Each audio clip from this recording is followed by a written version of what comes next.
There's gonna be fear. There's gonna be things you're afraid of. And I'm just gonna make this one really simple. Turn your fear into dua. Turn your anxieties into dua. Meaning, I'm scared of something. I'm terrified that XYZ is gonna happen.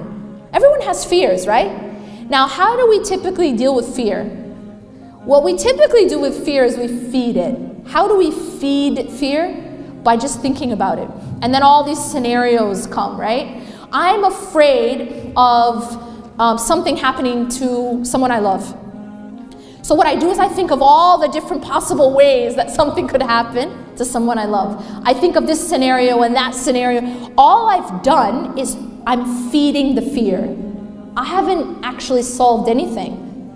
Instead of feeding fear, turn it into dua. That thing that you're afraid of, make dua about it. Simple as that.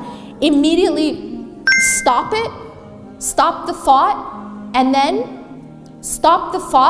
then turn and focus that feeling of fear and anxiety into making dua. Ask Allah for protection. And then after you've done that, put your trust in Allah subhanahu wa ta'ala. I've given it to Allah. And don't keep feeding that fear. And this is something I emphasize a lot, and I will emphasize again. What you focus on grows. So whatever you focus on in your life is going to actually start to grow. And when it grows, it starts to become bigger, and it also starts to surround you. When Musa alayhi salam is standing in front of the Red Sea, right? And he has an army behind him, and he's got a very serious problem, okay? He's got a giant body of water in front of him, and he's got an army behind him, and he looks trapped. But what was his focal point in that moment? Anyone? Allah. Do you see the difference? It's not that he was in denial of his reality. His reality was that he's got an army behind him, and he's got Red Sea in front of him, but his focus was not on the Red Sea, and his focus was not on the army. And in fact, you see the contrast between him and Bani Israel, because Bani Israel were focused on the army. They fell into despair, and the reason they fell into despair, it was because of their focus. Make sense? Inna lamudrakun, they said. And then Allah tells us what Musa alayhi salam says.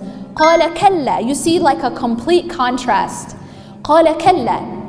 He said no. And kalla in Arabic is a very emphatic, no way, absolutely not. It's all of that in just one word. Kalla.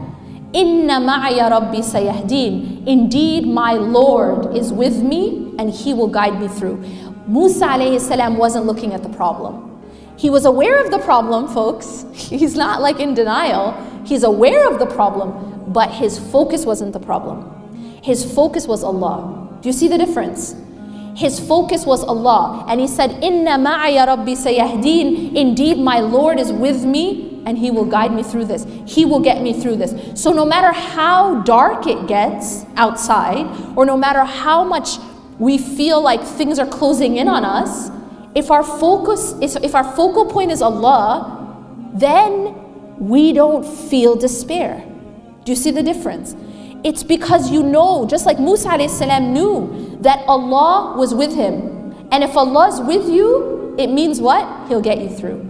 And that was the yaqeen and the tawakkul and the trust of Musa alayhi salam. But believe me, it cannot happen unless you have the right focus.